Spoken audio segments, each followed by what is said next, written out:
First of all, as sort of the leader of this subcommittee, I wanted to welcome everybody and thank you for taking time out of your day, middle of your busy days.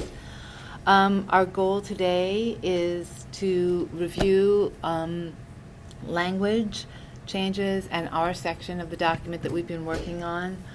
Our goal for this meeting is first to give ourselves time to read some new language that is in the document that hopes to capture our discussion from the 20th of January, and to finalize a document that can be shared with the whole committee in our next meeting and hopefully approved and voted on.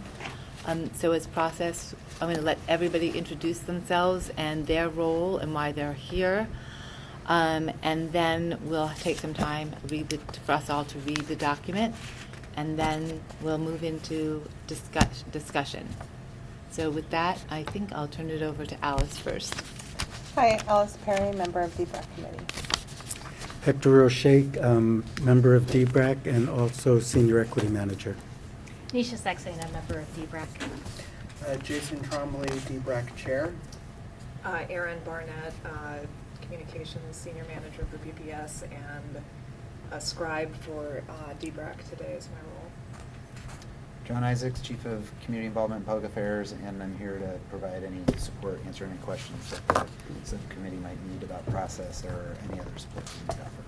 And I guess my name is Pamela Kislak, which I forgot to say in the beginning. DBRAC member. So first, I think we're going to turn it over to you to help walk us through the document, Okay. and then we'll take some time for members to read through on their own the changes. But if you could help solidify why and where the changes were made, that would probably help us all out. Okay. So what I have done is gone into the document as it stood, which really had not had much work done on it since the 20th, and so we did not encompass discussion that occurred that was relevant to this section on the 20th. And so when I went into the document, I tried to just take a run at some language that would help address, I think most specifically, the issue, that tension between the urgency of changes needed and the need for a well-planned implementation of K-8s.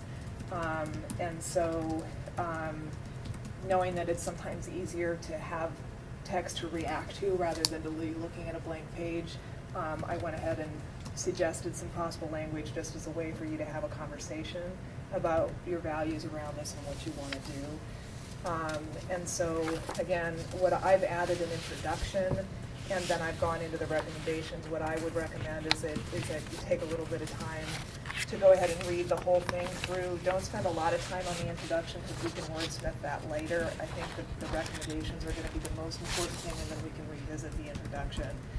And once you look at it, we can go ahead and get it up on the screen, or we can start a discussion if you'd like just about your values around some of these pieces. And you can guide me as to how you'd like to proceed into an editing phase.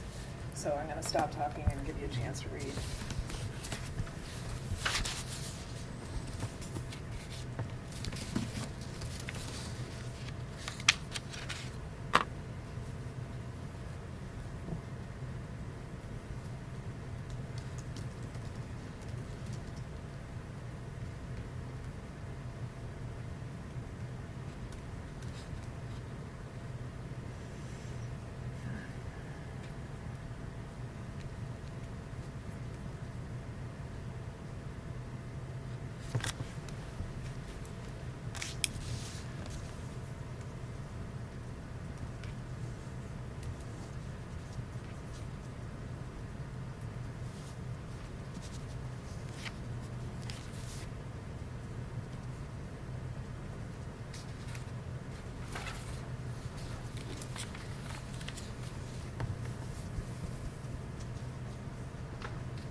screen's fine.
Hi, can I help you? Sorry?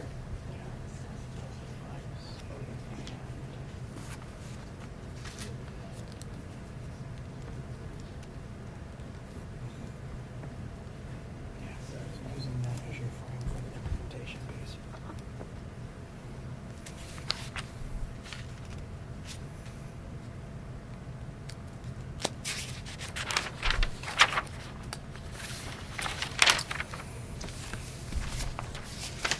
So, do I have that page?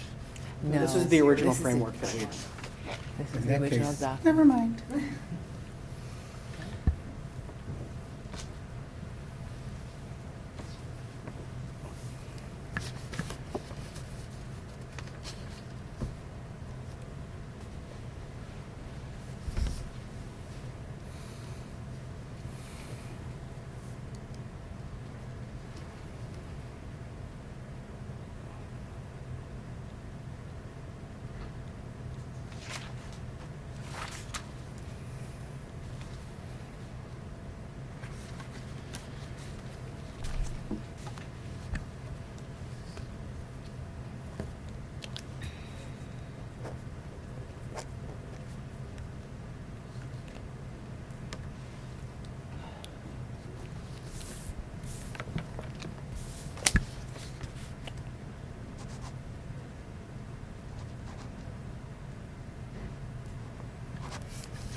Okay. Is everyone finished reading and marking suggestions? Okay. So, Erin, what's most helpful to you as we move forward?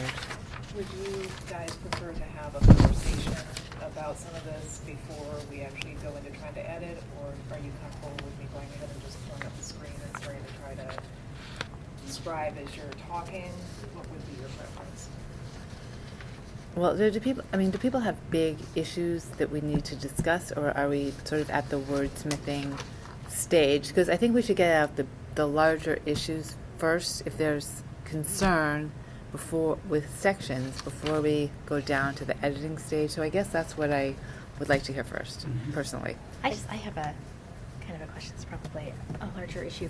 I'm curious about Beverly Cleary, because there's language in there about a K-8 and 3 sections in one building, and Beverly Cleary can never be in one building, Right. because it doesn't have Enough room for enough. Well, it's not so much enough room, but fire code requires that kindergartners not be in the Fernwood building, kindergartners Mhm. and first Won't be in graders. the what? The Fernwood building, like you Oh. can't put kindergartners and first graders in that building because of fire code Fire issues. code. So it has to be in two buildings, like they have So to maybe use- we can call So, that, I don't know what so people I don't feel. know what to do about that. I don't know what to do about that either, because I waffled between 1 and 2 specifically Yeah. for the Fernwood Yeah, issue. and, So what do people feel about that? I mean, unless it, Can you point to me Sure. what that is? It's under the the exceptions. On page 8. Exception. and that may be something to Oh, check. no, it's right before that, I'm with sorry. Tony on, because maybe if it goes down to a two-section K-5, you could have smaller children in there. Mhm. But I think there are very few rooms on the first floor. There are I know Yeah. that, because that's why they send the grades they do over to Rose City Park. Okay. It's Yeah. totally And consistent. then, and Holyrood, yeah. Yeah, in Hollywood Yeah. and Rose City Park. Yeah.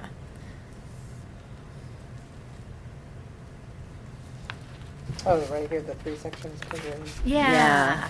It's like in one school, because otherwise Rose City Park qualifies. Otherwise, there's so many schools that Right. can hold. I don't know. I don't even know if that works for Rose City Park, honestly, because they have 3 sections. Oh, Roseway Heights, yeah. sorry, And Roseway Laurelhurst Heights. both. Yeah. So I don't Huh. know if that language needs to be tightened up. What we need to do about that to create a situation. Well, Roseway Heights and Laurelhurst, if they remain K-8s, both impact the surrounding community Right. to the extent that I think that's where we put that language around surrounding communities. Yes. Yeah. And then I don't know if that speaks to Beverly Cleary. Yeah, and I'm just wondering, Except maybe we could add language around, or for, fire code compliance, which is obviously a good reason to, like, we can't not adhere to fire code compliance. well, I guess my question is, if we want to convert, do we want to even have that language about the 3, that you can be an exception if you can have 3 Oh, I see. sections? Because are we Mm. going to allow that? It's like, That's for a good the question. big existing K-8s, are we going to allow them to just sort of, because if we're not, then we could even just take that language out.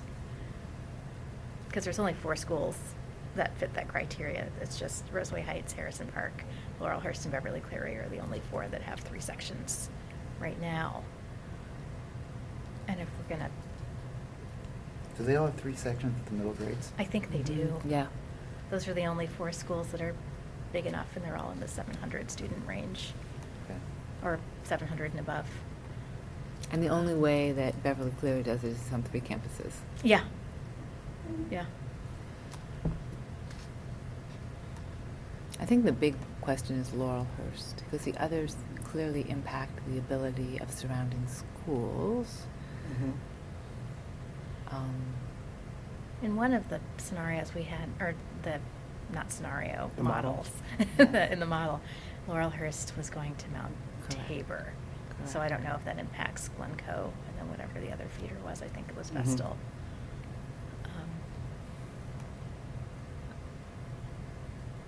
Yeah, I don't know. I don't know the answer to that.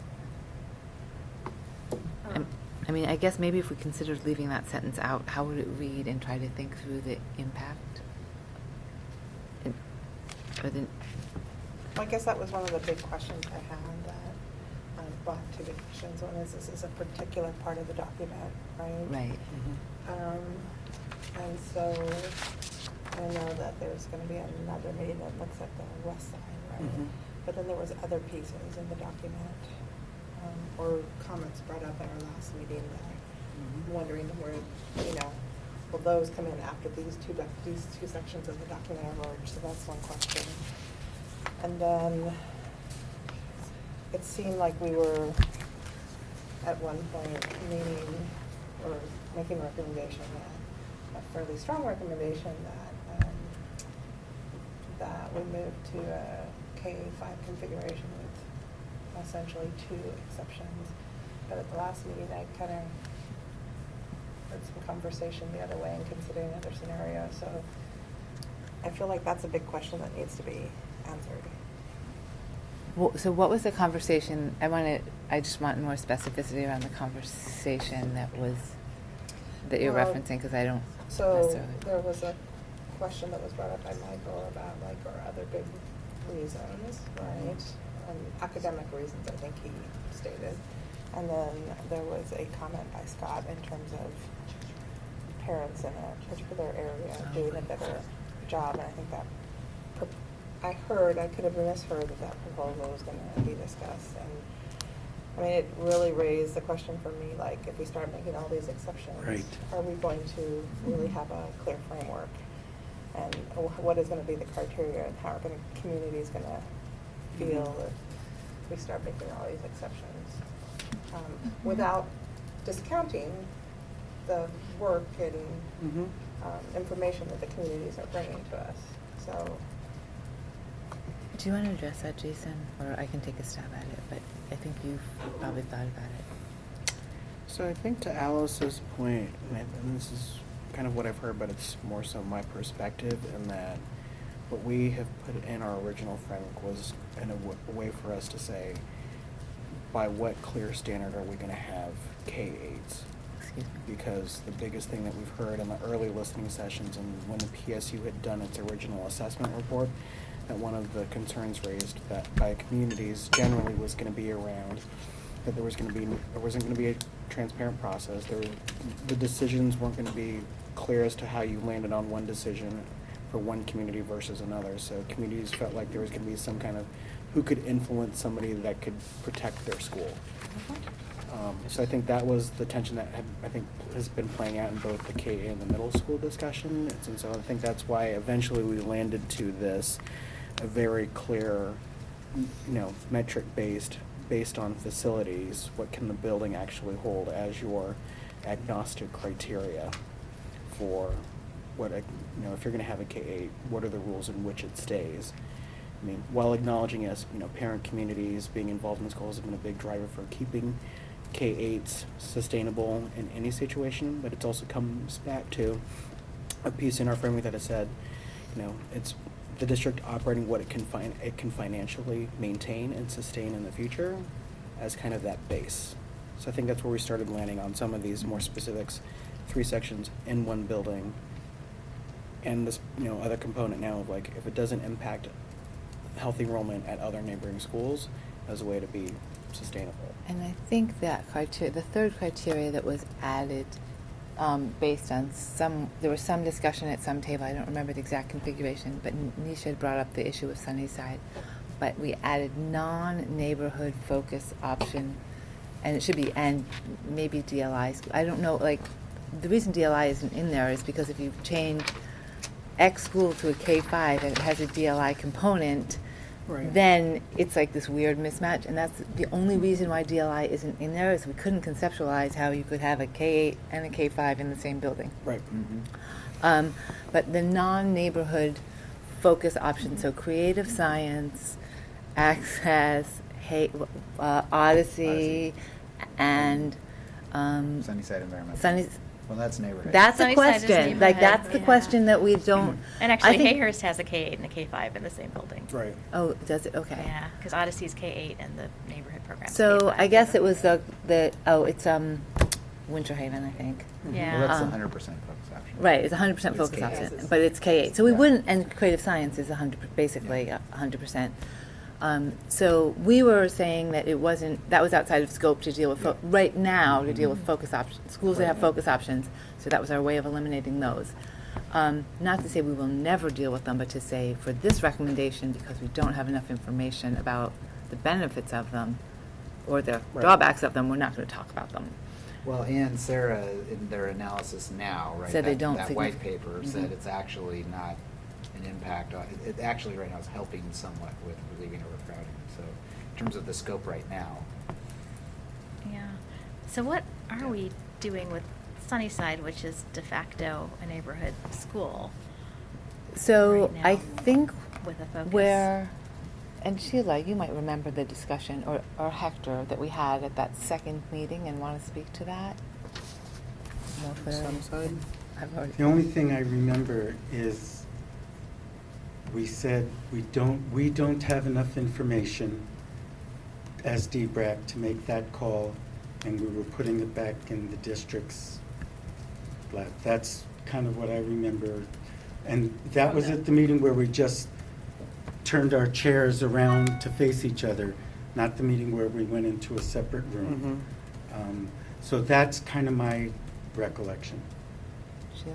At the same time, there was acknowledgement that because it's a de facto neighborhood school, something needs to be, that, whether or not, should we acknowledge that? I think I don't think we came to a conclusion on whether or not we should even acknowledge that it really is, for the most part, a neighborhood. So, yeah, so my recollection was we didn't say necessarily that the district should deal with it, but that should be put into the continuation of this DBRAC Sackett, whatever comes next. Future work. When we actually deal with the east side as a whole.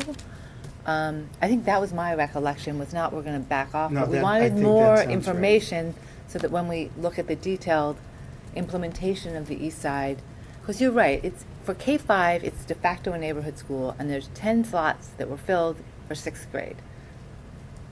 That's it this year. Yep. So maybe we put that in, acknowledge that in next step, whatever the unresolved issues section is. I don't remember what we called it. With that, I don't know if that would work for you, Nisha. Yeah, no, that's, But Like- call out that specifically needs to be yeah, addressed. and that we'll visit that in the spring. And we'll revisit that in the spring. Okay.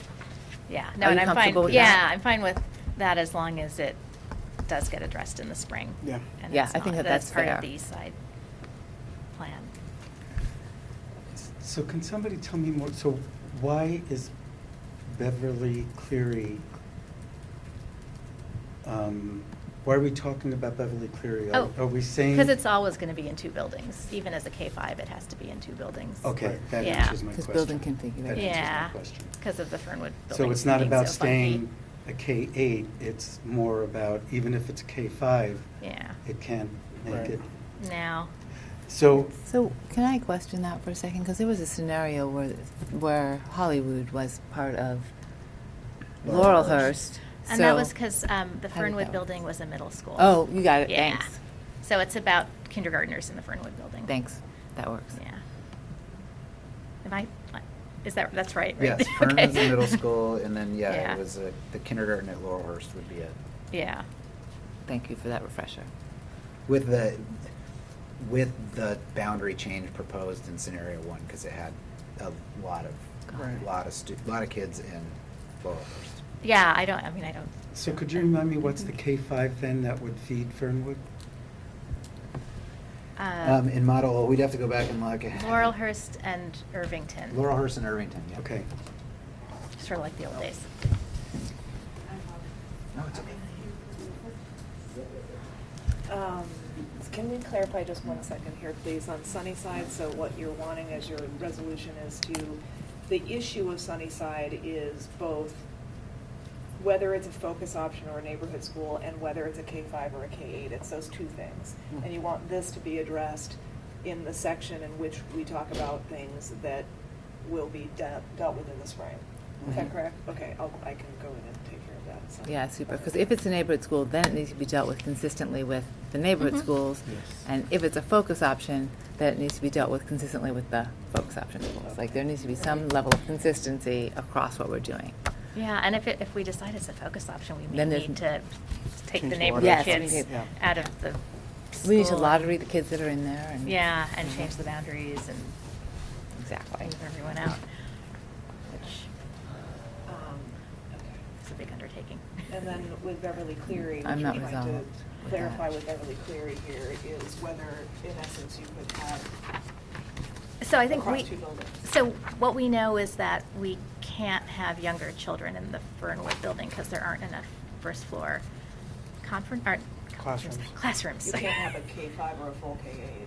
Either, yeah, because there's not, unless we had like a 1 or 2 section K-5.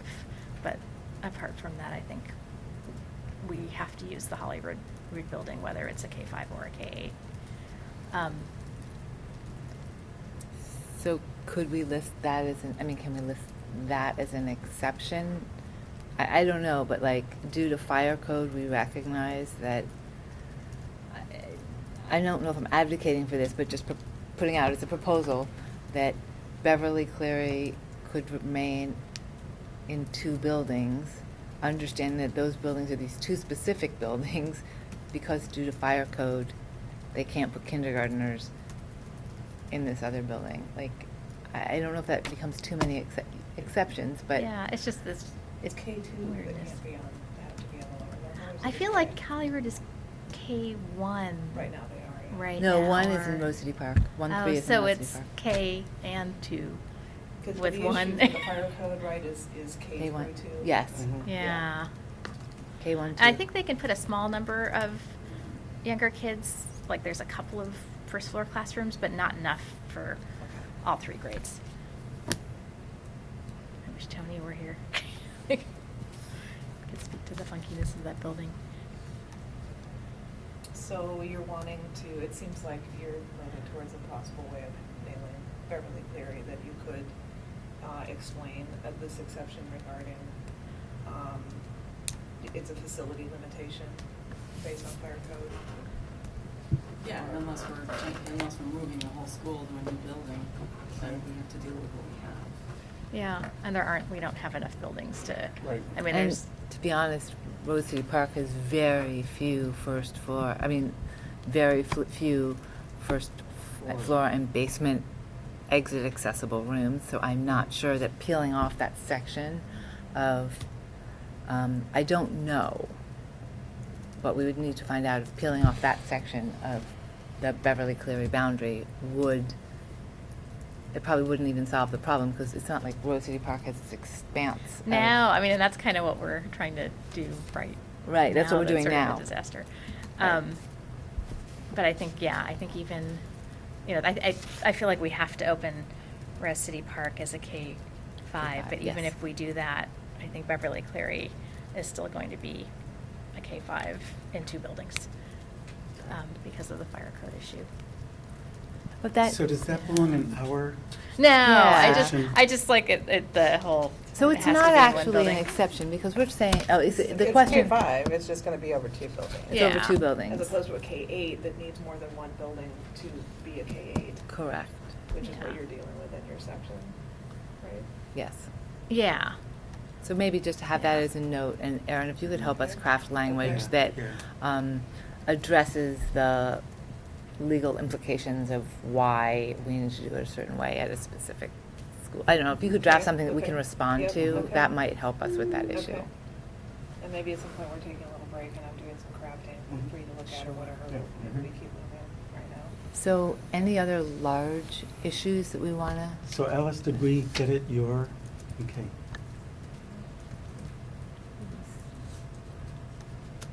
So it might be come under the editing, Yes. but Switch between there's them. some budget statements in here that I think need to be either stronger in our section, or as an overall, it gets to the district needs to fund it this time. And there are a couple of things that look like long-term, but there are a couple of things that, to me, look like if we're not, it gets to the offering equitable programming in the interim until we do something. I think there needs to be language in here about that. So let me suggest that so I'm in the document right now, so you can see it on the screen. This is what's also on your hard copy. And if we can stage this in an order that makes sense, you'll see right now what I'm noting here is the need to resolve whether or not to call out Sunnyside. You've now given me some Yeah. direction on that, and so I will take care of that. Just to knock off this other little thing here, the exception that involves Skyline, and then we can move on to your points, Hector. I was not clear whether what you were trying to say is an and or an or. If you could look at that. I'm sorry, where are you? Okay. If you look on the screen, You you can can look on see the right screen. here. I'm looking at this piece.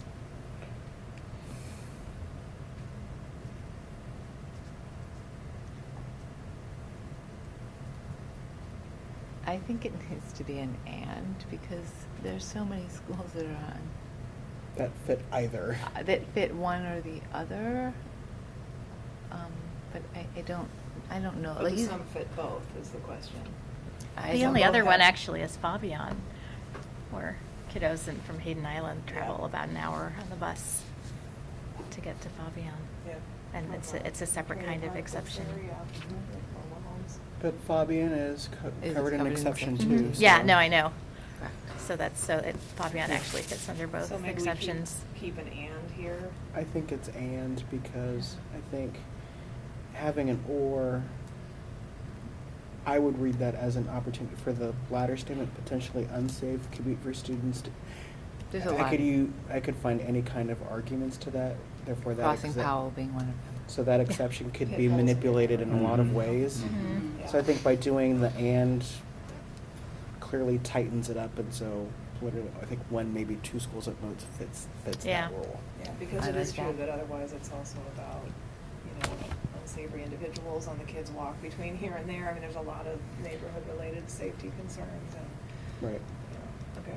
Okay, so that's right. All right, so then we go into the piece about implementation, and this is where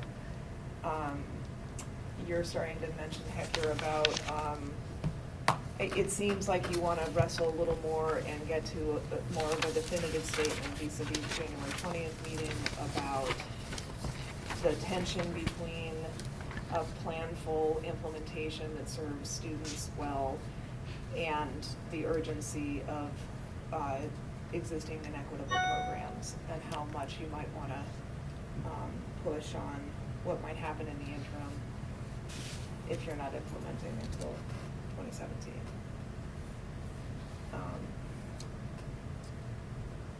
So, So when I read this, I think you have to read, I think that reading down sort of gets at the level of detail. So program inequities, immediately, even before schools are configured, I took out the wherever possible. Because again, we're making a recommendation that someone can say this was not possible for these Right. reasons. And I would like those reasons to be transparent. And then I changed, for any school that shall remain at K-8 for the 2016 school year, DBRAC recommends that the district shall ensure equal instruction time and blah, blah, Yeah. blah. And ensure equitable access to program offerings, so that for the interim period, 16, 17, so I don't know whether that's an ordering issue in the larger document. Like, I felt like it got to it, but almost backing into it. late. Like, So you read it- the first part and then It took a comes while. in the next recommendations. Well, yeah, or even here it comes in, but it's not Yeah. close enough to the intro. So you could, okay, so you're saying, Pam, if I hear you right, that, okay, so well, the first recommendation has to do with exceptions. This is what you need to be a K-8 and, to be Mhm. whatever. Yeah. If you're gonna stay a K-8. And then we get to a section we call implementation, but really it's actually, more about timeline and acknowledging what happens in the interim. Maybe it's just retitling it somehow. I don't know. Like, I think you can probably solve that. Mhm. But I agree with Hector that you kind of get to this, you read the first part and then you get to the second part. So this may be something again where. Or maybe you put implementation after, the whole implementation part is after the program inequities, Okay. right? So you address the, Those So these are the two Yes. problems, and So then, these are the problems, and then there's the implementation piece. Yeah. Resolution. yeah, there you go.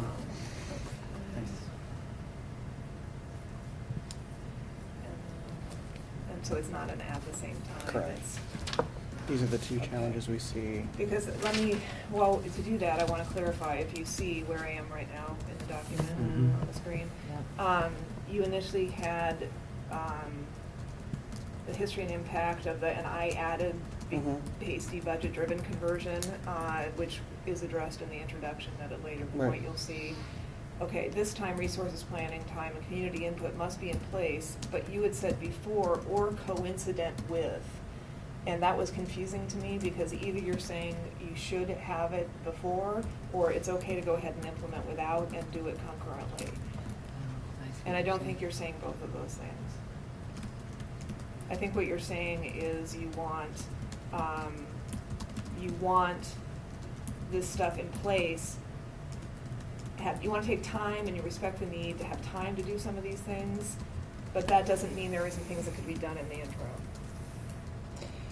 I guess for me, that brings up, so we have the beginning of the conversion. Yep. But we don't necessarily have what the timeline of the conversion is gonna be. Does it assume that it's all gonna be in 1 year or multiple years? Okay. And I think we kind of need to have an idea of that, because I think ideally, we'd want it done beforehand. But if that's not possible, then there needs to be like an understanding of the end time frame and like by when we would want to expect to see those things, understanding that there's budget considerations and all that. And that it'd be equitable across the district. Okay. Right. So maybe that we're really talking about 3 timeframes. So we're talking about, one, you're acknowledging, I'm gonna take notes on what I say, acknowledging that full implementation needs some playing time, like maybe next school year. But that in the interim, you have certain recommendations. And once implementation begins, if it's going to roll out over several years, you have other thoughts about that, if it can't be done in 1 year or something like that. So it's kind of a, So when I think about this, I sort of think about the high school remodel. So we knew that there was a bond, that if it passed, then there was going to be a planning phase, and then there was going to be an implementation phase, for lack of a better word. And while Franklin, and I only mention Franklin because that's my neighborhood school, is building, you're starting a bond issue for Lincoln, Right. you're doing a planning session for Grant, and then you'll be, so it's a flow of each Yep. of these things, and we all know what that flow is. So it's transparent, and that's transparent, it's equitable across different schools. So we don't say we're only going to do Southeast, and then we're only going to do Northeast. We somehow make, I don't know what the definition of equitable is there, but we look at that with an equity lens, right? And then it's thoughtful. Well, maybe And the- also that we learn from each implementation. I guess hasn't come up in a while. yeah. But that it's documented so that each successive implementation can take the learnings from the last and use a continuous improvement model. So we did, your bond reference is a really good example, because so we did Roosevelt and Franklin planning first. They're now being implemented through the construction. We then had a community involvement expert go back, do an assessment. She interviewed over 60 people who participated in those about what went well, what didn't go well in those processes. And now Grant, Lincoln, and about to be Benson and Madison are all implementing those, her recommended improved practices, right? So Grant, if you observe that process where we were able to implement a lot of her recommendations first, has gone extremely smooth because of a lot of her things. So there's learnings for how to do Yes. this better that we're now implementing. I think it's fair. I think having a specific of a recommendation that you want to give the superintendent in terms of what you expect her to lay out in terms of the implementation timeline is something that would be very helpful. We Yeah. talked earlier about, there was something in our values framework about faster rather than slower. And yet at the same time, we were concerned that a too quick implementation would mean a sloppy implementation, right? However, so because there's equity concerns about, kids that are in middle school now or next year or the year after, not being able to access the same programs, I think we might want to talk about either identifying where the equity concerns are the greatest and moving to correct those or implement middle schools there the fastest, or interim measures that can be taken in order to mitigate those equity concerns. Now, this time issue is one thing that I'm not sure where I heard this, if it was like a Facebook post or if it was at Wilson or where it was. Something really That's where we all are. Somebody said that 15 minutes isn't really class time, it's just passing time. Somebody said that at a community meeting. Someone said it in our meeting too. Anyway, I mean, whatever that is, there's some analysis of that. If we don't implement middle schools right away, or if there are some K-8s that don't get converted right away, then some analysis has to be done and to figure out what is it the kids are really losing and how can we restore that time. And as far as offerings go, I wonder if there's some way for K-8s that aren't converted right away to have like a period at the end of the day where they could go to another middle school and take a language or take, another elective or Have something. compacted Could they math. have enrichment? Right. Right, and that gets to the interim funding piece. Right, yeah. So I think so for me, I think a way to frame that financing and implementation piece, there are 3 parts in our framework that I think serve as kind of checklist to figure out which goes first. So there's the big overarching, which is the district should only fund what it actually can afford. Like, that's your first reality check. Then the second one is it's in both recommendations 5C and number 9, which talk about the funding pieces of, if you're going to fund it, do it right, and then also if you're going to fund it but you're going to take some time, what are the interim investments that you can make in the short term that build you up to program parity? So I think the question is, and it really comes back to I think we need to clarify, like, I think Sheila's hitting the big point of, the pieces, but it comes down to, how are you using the equity lens to determine which in that sequence goes first, and what are you trying to achieve by that? Like, I could make a case for, if the goal is to, improve offerings, I would say, one of the schools that could go first is Scott, because it's got from a program offering standpoint, it's got like 2 or 3, not as many electives as another school. So I think it comes back to applying an equity lens to determine, in relation to which schools are going to get converted, what are you doing your interim investments for, et cetera. So I think that applies what our framework says to the real world situation. So I try to base it on those 3, and I think it gets you there. So definitely making a reference, I'm hearing you say, to your framework, and that helps you through this, and then by that, you would therefore recommend these interim steps, et cetera, something along those lines. You want to get specific about the potential for even bringing in additional enrichment is an interim step. You want I think we've said that multiple. I've heard that, I think, from multiple people, that that if we aren't able to, one of the concerns from the East Side families is programming. Yeah. However, we're implementing the West Side first for a group because of facilities concerns. So how do we equalize the programming at the same time we equalize the building concerns, right? And I think that will hopefully address how we're working with both sides of the river simultaneously with what we heard their biggest concerns were, hopefully. Yeah, good. The one thing I always have been bringing people back to is with the same discussion is, if you go back and watch the video of the teacher sessions, which were awesome, they, for the most part, this was a lot of It's support gonna for happen. converting back to K-5s in middle schools, right? Lots of words like, this is an opportunity, district definitely has an opportunity, definitely should take it, but take the time to do it right and include us. If you include us, then these will be really strong middle schools, right? And don't do something too fast in order to, please someone, because getting it right is what's gonna matter in the long term. And that was, and the group of teachers, was self-selecting. They were just really amazing, really equity-focused groups. So I've been, reminding people of those sessions. So they didn't happen in the way that like our big public ones with hundreds of people, but they're still online, and encourage people to watch them. I think that that's great, like, Yeah. I mean, And to reference that to brought out referencing that, where, yes. where we've, one of the things we said initially is where we deviate from what we've heard, we sort of explain why, and where we follow what we've heard, we make reference to having done so.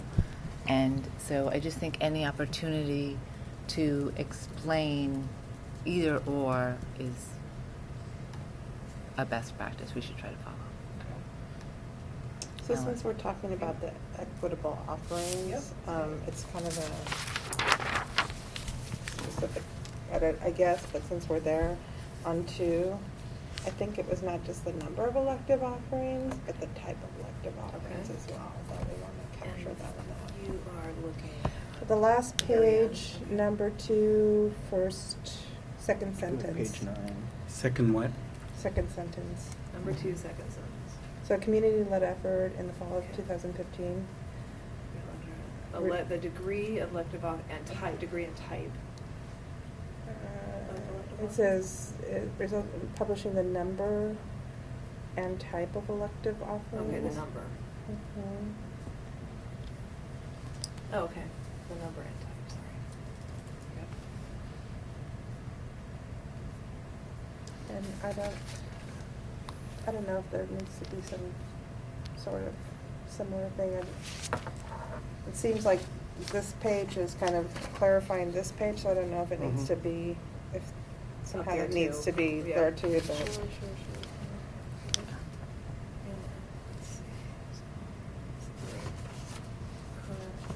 Number and type of offerings and services at K-8 schools.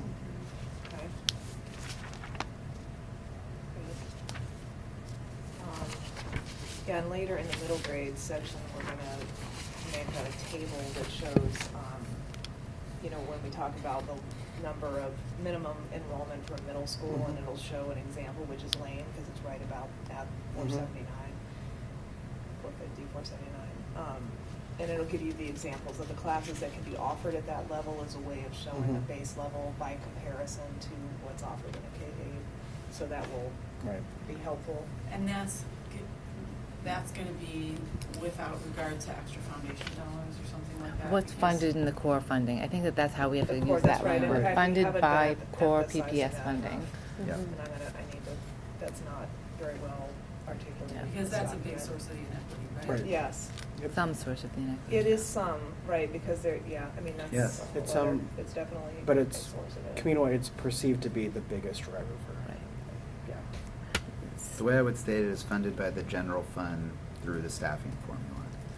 Okay. And then without the use of, or solely funded through the Solely, general that's right. fund, by So- general fund dollars through the staffing formula. Right, because some schools use grants and some schools Mhm. use foundation, but like Right. there's multiple ways you can Right, and augment your there's an equity staffing. staffing And there's, formula right, that yeah, benefits, exactly. right, so, okay. With that, yeah, without using the equity allocation. Because Right. that's supposed to be used Yes. further. That's Because that's in key. the Yes. formula, Yeah. but that's meant to be adding on, and it's been, in many cases, been backfilling for, Right. for constantly low enrollment. And I agree, that needs to be called out. Good. Yep. Yes. And I have language because we've done it in other documents, and that's no problem, of course. Okay. So I have, while we're on this section, I have a question, and I don't know if it's possible, but this kind of stems from the conversation that Alice and I had. If we can, is there a way we could talk about the impact that equitable offerings have in retention or in something? Because I think that this is one of the things that we talked about. The public doesn't necessarily understand why everything's important. They just know that it's not the same. And so if we can explain why we focus on equitable offerings and, sorry. Or like how But kids that- stay challenged Or can find their engaged. passions that Right. enable them to stay in school. You can probably articulate this better than I can. Well, I think it goes to the fact that, a couple things, that, and I think it was in the communications that were sent out to the families, but there was so much. but document that's shared and communicated. I think if families haven't had, as evidenced by that document, haven't had a wide variety of choices, A, they might not know why those choices are important or how they can make an impact. And two, I think specifically stating that having a solid group of electives at this level impact outcomes in high school. They create opportunities, more equal opportunities for all students as they progress in their high school level and help their students be That's- successful. That's And exactly show up as right. applied learning and, Yeah. yeah.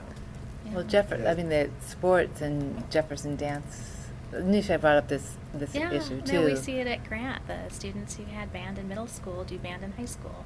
The students who did dance in middle school do dance in high school. And you don't see quite as many students starting something new in high I school. love drawing that connection. Yeah, it's That great. is- Super important. Yeah. And it's intimidating, to Right. try out for or show up for something when there's other students who've Who been had doing before. it. Exactly. Before. And when they're learning a whole nother Mhm. system, high school's a big jump for some kids, more so Yeah. than others. And we also have data now that shows that kids who take CTE courses in high school have literally a 20 percentage point higher graduation rate than kids who don't. Mhm. And that has to do with engagement and relevancy. Mhm. Yeah. So any of those type of things that we can add that help people understand why we're making the decisions we're making would be helpful. Excellent. And the arts are just, I mean, they're such like a healing thing. Say that again. The arts have such like a kind of like a healing Mhm. effect Mhm. on people. So when we're talking about, sort of, doing things in a trauma-informed or a healing-based way, I mean, you can't Mhm. do that without considering the arts. Right. That's awesome. Okay, good, so we're done, right? Well, I guess I was just gonna do No, a we're- little. no. I was just gonna do a time check. So we have about 20 minutes, and obviously people have written notes that we can hand to Erin. But I think that if we can identify things that we want to discuss as a group, as you all look through your notes, I think those are maybe where we should focus for the next 20 minutes. And then I can basically turn around the next draft so that you then Yeah. weigh in on how I did. I mean, I guess my hope, I don't know, are we only gonna go for an hour, is that a plan or No. whatever? Well, we said till 4. Till 4. Okay. And I, Those 6 ones go to the other meeting. that was my assumption. I am Yeah. happy to stay, but I assumed everyone else had really. So I had it in my head, we were actually staying until 4:30. So Oh, okay, maybe I'm totally wrong. prepared to stay until 4:30. I am too. Yeah, I Okay, can't my bad. do- I'm my bad. Okay, then. An option that we have would be. Oh, yeah, we you started give at me- 2:30. Yeah. Yeah, Right. 2:30, 4:30. Okay, Give perfect. me My your, bad. like, let's finish with like key download, and then if you want, I can like go over there in a corner and just try to, bang out some stuff you can then look at, because I think the closer we get to this, while we're all together, rather than all of a sudden getting Mhm. back on a Google Doc. Yes. Mhm. Would be better. I have a question, Okay. a process question that has to do with the conversation that we had right before we adjourned last Thursday about, and it may be because I was late today, I apologize, about the fact that we're not getting the boundaries on this stuff and what that means for our draft. So, I think based on what we said, I think it would be, if you felt that you needed to put it in there, that the committee's expectation is that once the reconfiguration is completed, this one, and I'm not saying, what I'm about to say would not be exact wording, I'm sort of riffing here, but once grade configuration is completed, so just, board decisions are done and we know what are the middle schools and what are the K-5 feeders and what's remaining at K-8, that the PPS staff will immediately begin and undergo a process of developing new boundaries for the east side that includes community input and consultation with DBRAC. So can they really make those decisions without knowing what those boundaries are? We Isn't it can't do sort the of- boundaries and Until we you have know to what get the the configuration- Yeah, school, right. the configuration done first, because that informs how large the boundaries Right. need to be, and then also proximity, because you know where the Mhm. middle schools are. So once students are assigned or reassigned, then in essence, it could be a restart with a scenario That will be only boundaries. that will be. Yeah, it won't include anything but boundaries. And it's not student assignment or reassignment, it's school, it's like basically setting up the feeder patterns, right? So any kid won't really know yet. Any given kid won't know after the grade configuration decision is made where they're going to school yet. Because the boundaries could change. Okay. Like even if they're a second grader. And it won't be affected right away by the reconfiguration, they could be affected by the boundary changes. Correct. But the idea, isn't it, that landing, all of those things are expected to be landed this spring? Yeah, and then. And that DRAC would have a role in that, so that Next to the year. extent that there's a delay in that family certainty, it's a few months, it's not, you know, a whole year before people will understand where they're going, they'll just get a year to wrap their heads around it. So Right. tell me a Yes, little he more just about finished the teaching. timeline. So we would have that done by May, and Do you want to hit the resume based on button? what, Scott's going to call in. based on what Carol's already told you about her Resume recommendation, button? that she does not foresee any Oh, did this get implementation turned of off? reconfigured schools until 2017, 18, at least at that point. Now, Right. there's been some community input about at least trying to open the Ockley Green Middle School by 2016, and that we'll probably take a hard look at that, Mhm. since that's a clear ask from that community, right? So we'll take a hard look at it. But since she didn't see any implementation of any reconfigured schools till 2017, by getting done with boundaries in May, you have plenty of time to communicate that to families. So we would get done with boundaries in May, so. Yes, okay. this spring, Yes. and it won't, it's not, so for Yeah. 2016-17, everything would be in place now as it is today. So in February, This they'll is- make the decision about configuration, and then In March, March. in March, and then in April and May, make decisions about boundaries? correct. Hi, Jen. Could you? So what, that actually, I had a comment on, it's the last paragraph, therefore DBRAC is committed, blah, blah, blah. Can we name months by which decisions will be made?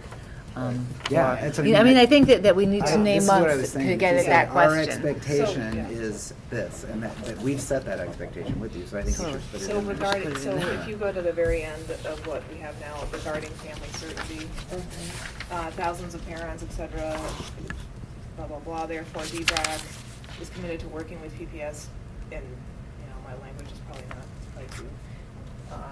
But land the details of school assignment and boundaries for a K-8 reconfiguration. I wrote by June of this year, providing families with a year to plan for their transition, but we could be more specific if we think we Oh, can call out March is when we're gonna try to do reconfiguration and. So maybe you have it, but then we have a parallel paragraph as your last paragraph.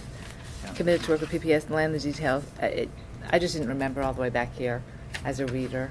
Yeah, oh, It's not that you don't have it. No, let's, and we need to go there sooner, and that's part of, that's what you're saying, right? That needs to be said sooner.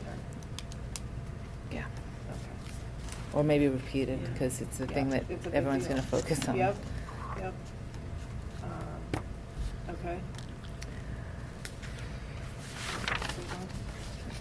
Um, It may be hard for people to imagine how that's gonna happen, so Yeah. laying it out in a little bit more Right. detail, I Okay. think is helpful.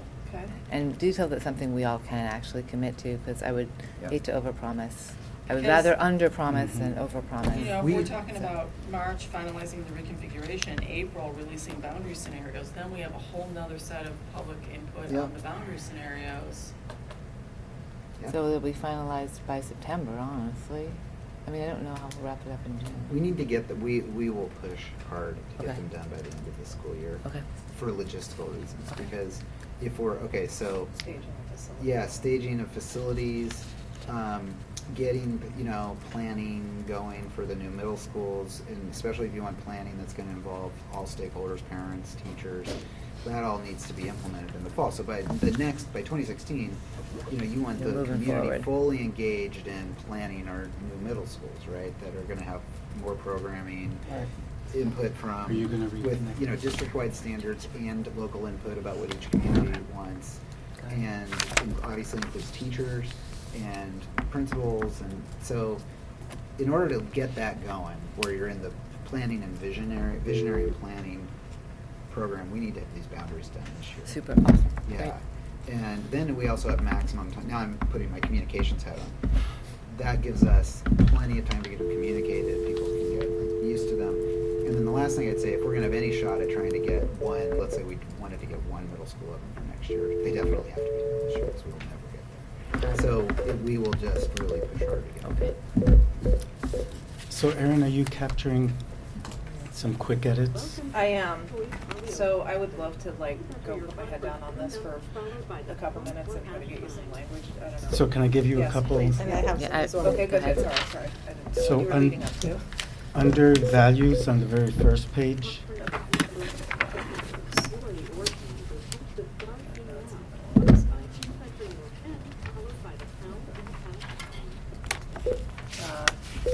Where do you? on this, the document I that know, you just but gave the us. first, There's a section called value. value, yes.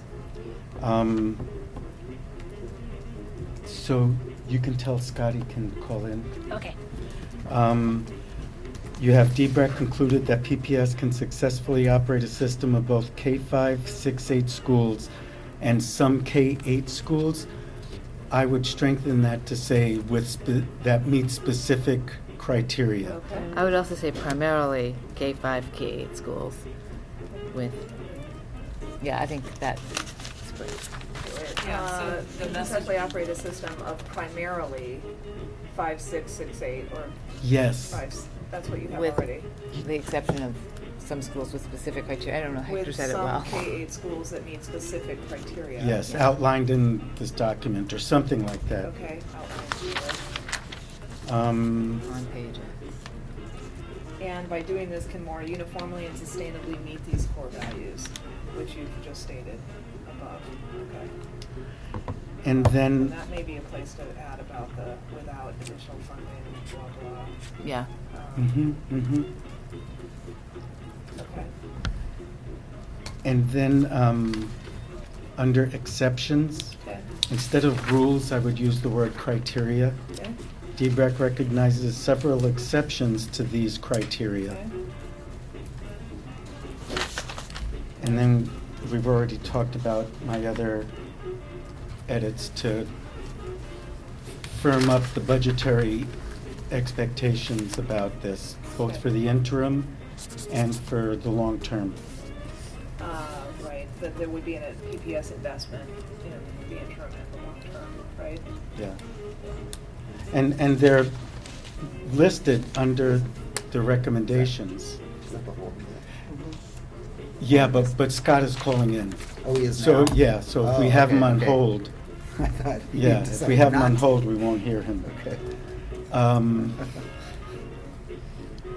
Oh, and just in terms of structure, you have a recommendation at the front, and then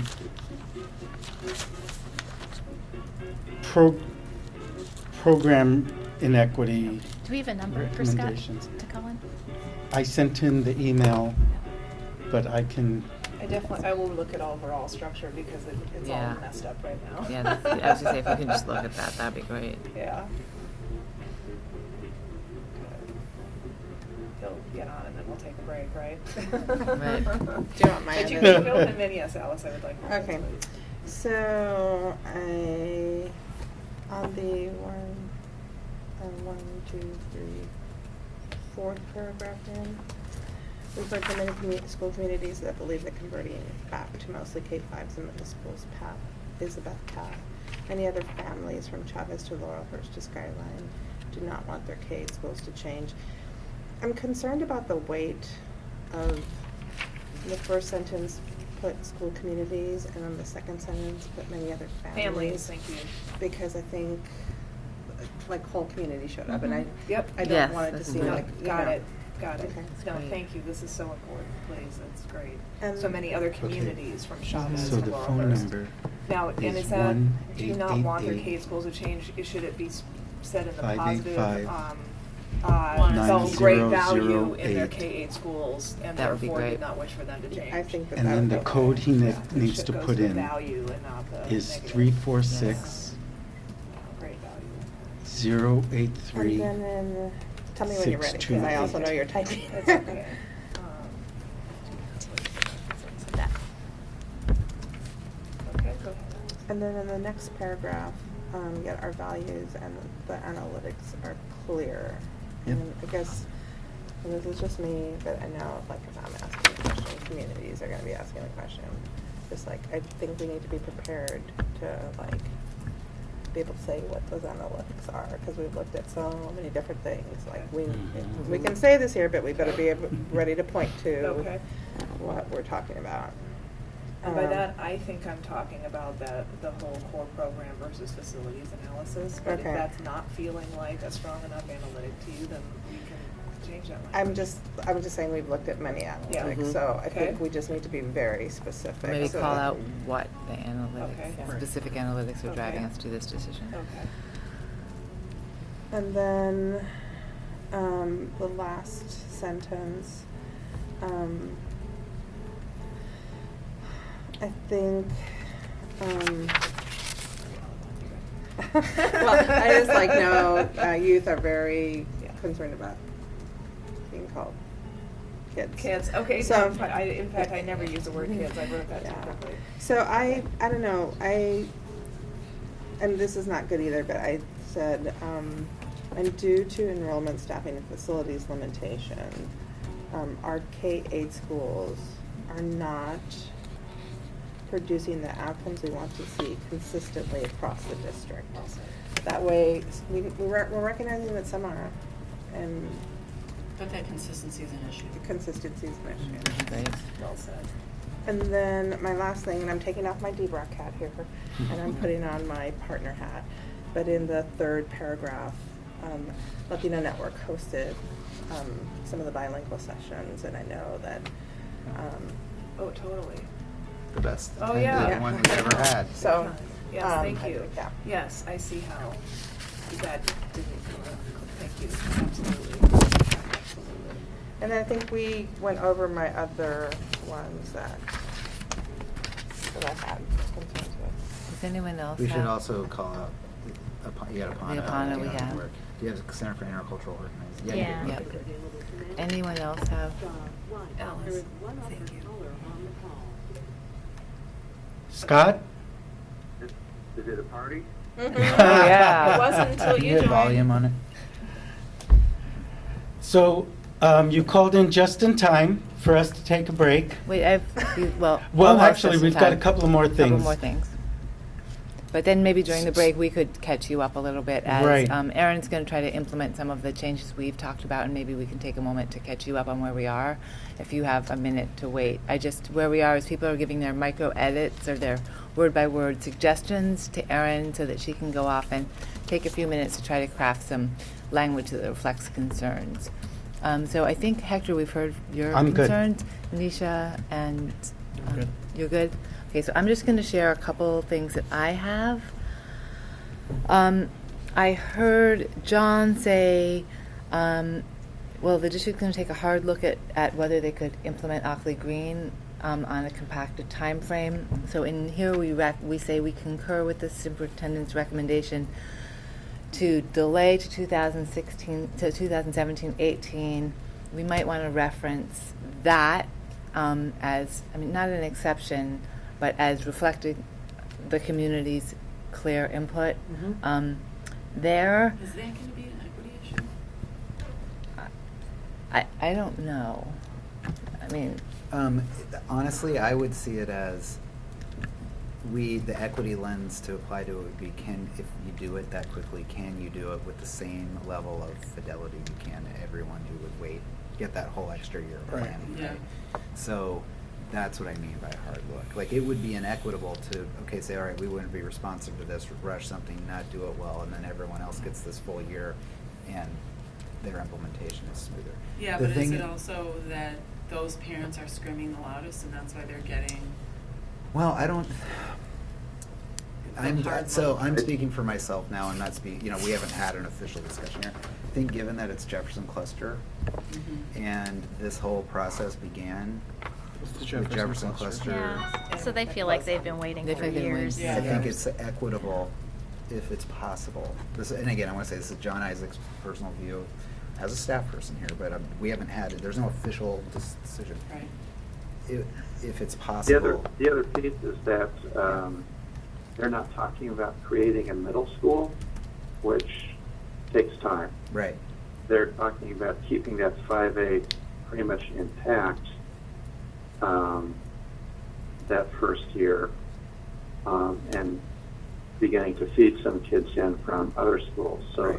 So they're talking about keeping an established program, but in that first year changing the flow of students. Right.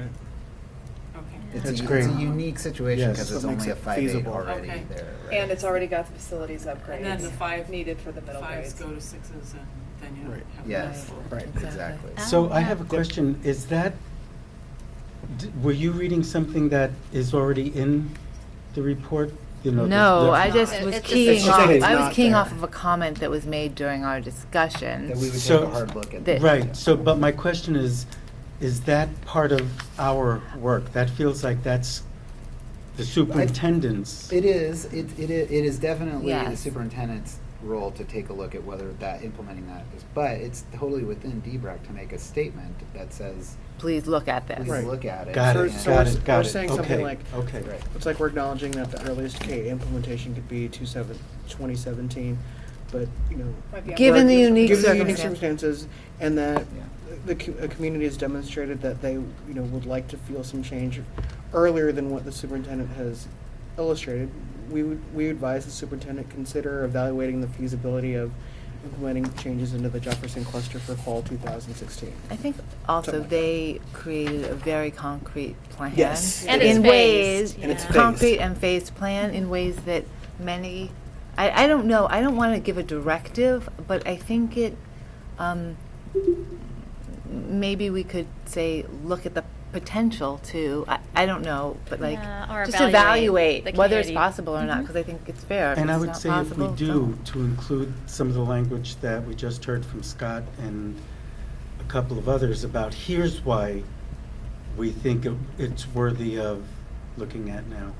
So one thing that's an element of the community plan is Chavez remaining a K-8. Right. So, Mhm. that's just something Right. to keep on our radar. Right, exactly. I mean, I think that there may be implications that we haven't really addressed that just Mhm. need to be evaluated, that, I don't know. My other edits are really micro. So there's no page numbers, regarding program inequities, in the second sentence, for schools that shall remain a K-8 for the 2016 school year, DBRAC recommends that. I mean, just be clear about that time frame piece. I can give you these written if that's That might be easier. helpful. Yeah. And on number 2, towards the top of that page, under exceptions, Sasha had offered some language that was stronger than contracts around partnership. And I just wanted to, you can go back to Sasha, he has the language, Mhm. but acknowledge that we've heard a couple times that contract is not the word he wanted, because it's more than a It's contractual. about the design of the school. the whole It's school it's and a the much And the deeper thing program. than a contract. So what I did, the one change I did make there is instances in which a school building is under construction, has a K-8 and includes contracts with and commitments to outside Mhm. partners. Okay. But Right. program No. too, I mean, the whole thing Yeah. is thought out, it's a cohesive, Had It's a design, nationally it's unique nationally program. unique program. Okay, maybe that's just me, so I'm fine with the way it stands. You can take it or leave it, that doesn't matter to me. Let me just see if I had any other ones. I gave you that one. Communities, you gave, and I just have a comment on the broader, it's a broader background issue, so it's not in this document. I did read the intro that you created, and something about that in this we would consider the placement of SPED programs. Like, this came up in our meeting, Okay. and to include in next steps, that the next steps also include the benefits and drawbacks of co-location of programs. It was another thing that I heard at the meeting that we wanted to say were unresolved issues. So they're not in our part, but before I forget, Okay, wait, I want to make a note of that. and I'll give you this, it's on my paper, so you don't have to make a note of it. I So, mean, that could be part of the redesign, okay, is in what like what programs need to be co-located at which K-5s and middle Yeah. schools. Mhm. Like, you know, and different parts of the city might need different ones, but that needs to Right. be carefully considered. right, and maybe it's SPED and Head Start, and, I mean, these are series that I don't even know what they are, but they're special programs, unique programs have to be taken into account. Sorry, one more thing. And I don't know if it's for this section or for overall, but, Margaret brought up, like, the impact on the high schools, and so I don't know when High that's school gonna be feeder addressed. High school feeder pound. And, Yep, I think that was in there. and I know we talked about this in our framework, I think, to the superintendent earlier and the board, but it'd be maybe good to reiterate that, like, going forward, that that PPS, like, work to create ongoing consistency, across the district and programs, because I think we got to some of this, not just because of buildings, but because of great initiatives, but in looking at those, like, there needs to be equity and consistency. And maybe it's just referring back to that Mhm. values framework or. That's a good point. So do you have what you need? I got a bunch. Yeah, I you love think? your last day. You love what? This last edition she's talking Yeah. about. I mean, it's Yeah. connecting it back to the Yeah. overall goal of this. So here's what I think is happening for the rest of this meeting. You're gonna try and write it up. We'll have it up there. Can you also send it to Scott? Yes. Okay.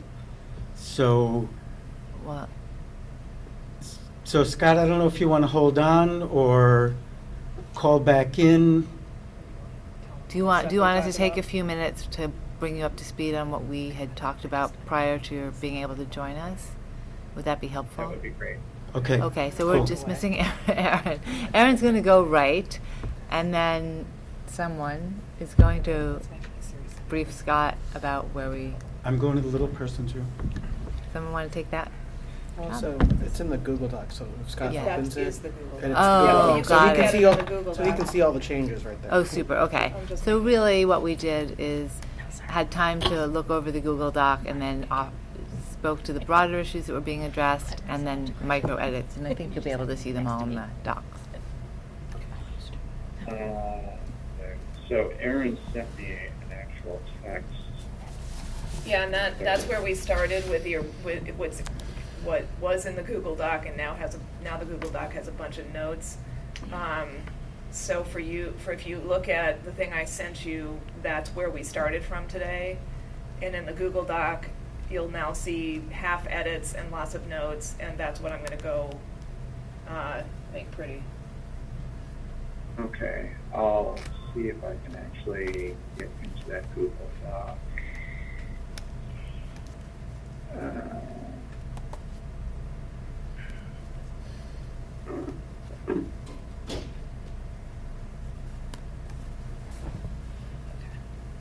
Thank you, Erin.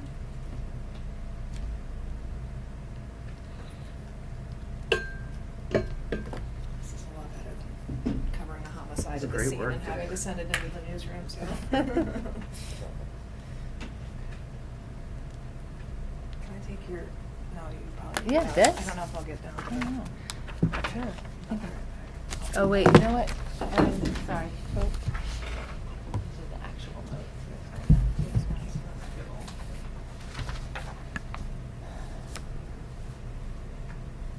Oh, for God's sake. What? Are you reading the document, Scott?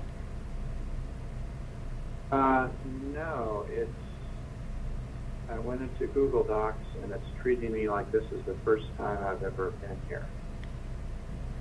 Now the truth comes Oh. out. Just Do we have to kidding. give you He's been permission? winging it this whole time. Totally. Just his brilliance shining through without ever looking at anything. No, let's see. I'll be right back. Quite sure what to do here. No, I don't know how to get a Google Doc to Word on my phone. I wonder, do we need to give him permission again to? Oh, I bet. If he's not a Gmail user. No, I've been able to do this before. I don't know what happens. I'm kind of confused. So why this is happening?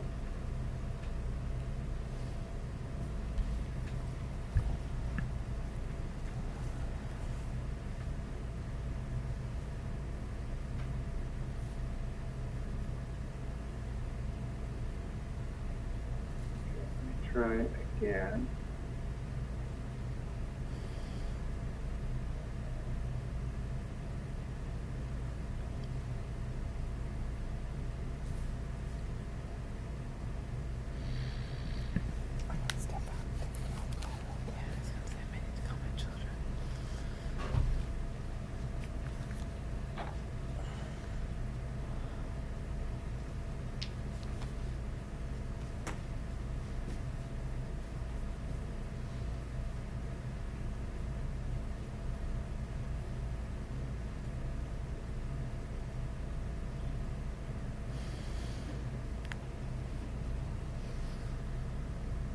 Okay, that's a little better.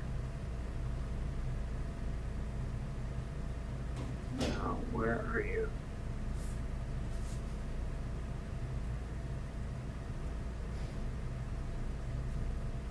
Okay, but I'm not seeing the file.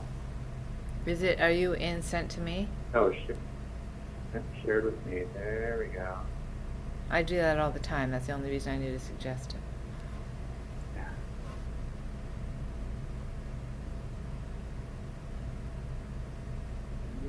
That's not it.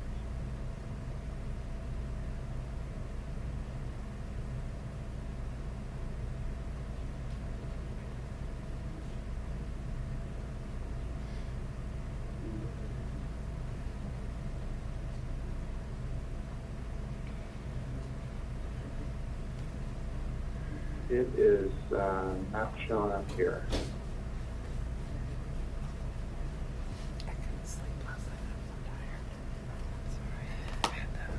Oh, wait, no, K-8 action team.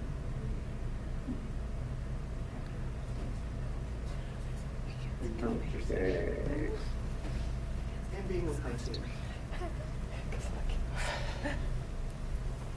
So what's the name of the document? This is making me feel much better. Yes, you did. Scott, did you ask what's the name of the document? Yeah. It's K-8 recommendations? It's DBRAC recommendations to the superintendent draft version, whatever. It's the one document that I sent out via Google Docs to everybody a while ago, and that's just the one that Pamela and I and Joe have been updating ever since. Continue. Okay. To avoid version control problems. So I'm in the PK8 action team folder, but I'm not seeing that file. I don't know. I don't what think it would be in folder that is. folder. It's just a separate Google Doc that I had shared with everybody. I didn't put it in one folder. Well, it's not showing up on my shared with me. I don't know how to get to Google Docs from my phone. Scott, I will reshare it with you. Give me a minute. Okay, thank you.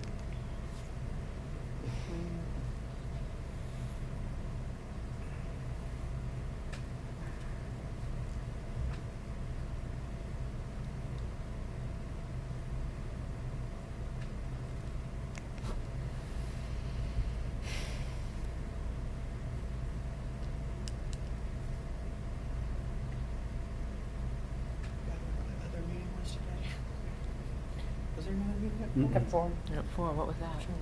the west side.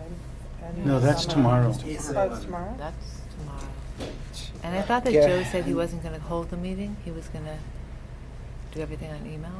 Is that So correct? Joe Zender, they're doing a Google Doc meeting Oh, and, or series of things. And That's then what I West thought. Side is meeting tomorrow oh, from okay. 4 to 6.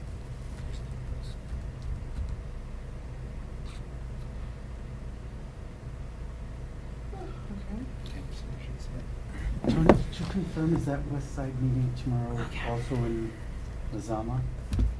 I think so. Yeah. Yes. Scott, I've shared it with you. You should get the invite any second now.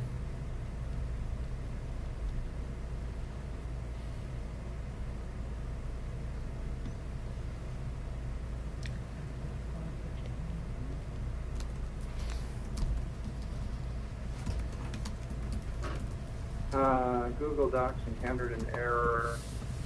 Not gonna do it. I couldn't get into it this weekend either.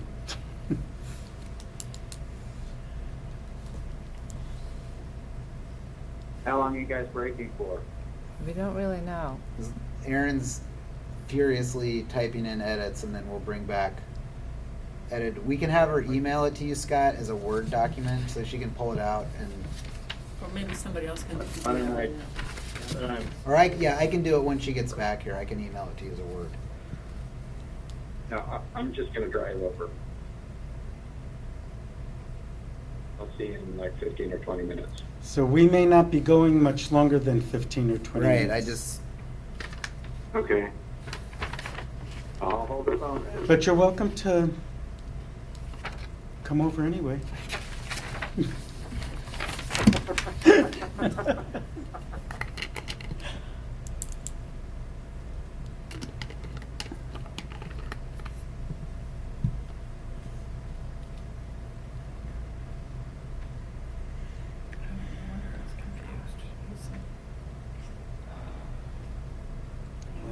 I didn't know where I was going when I came in, because I missed your latest email. Oh. Okay, Scott, I just attempted to send the new version to you as a Word doc, so let me know if you get it. Okay.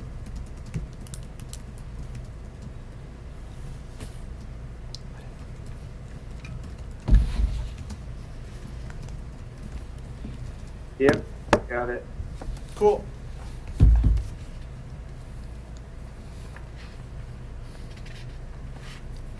Jason, Good Lord, we're going back to measure 5? That's the. skip the introduction. Yeah, so just as a point,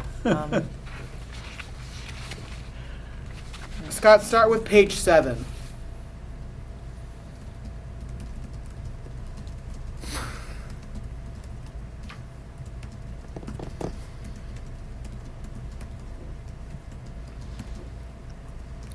Okay.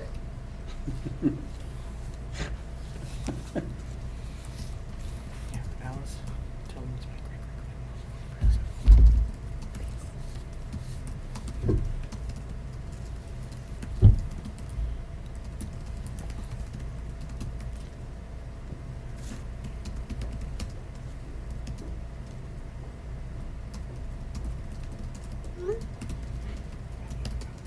what? Oh my gosh, I drank like, you can take it now. I don't want water with Okay, do you want any editing suggestions?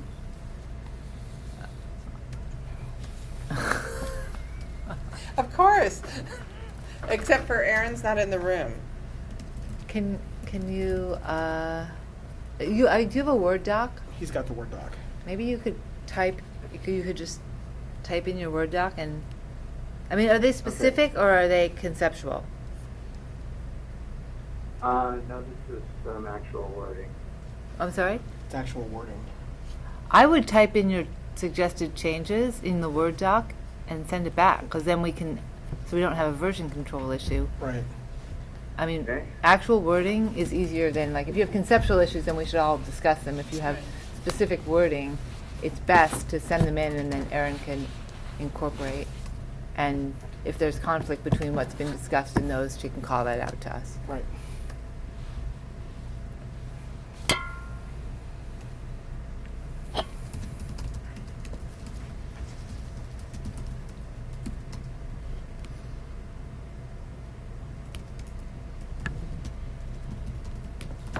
It's nice to be in a meeting where everyone's on their phone.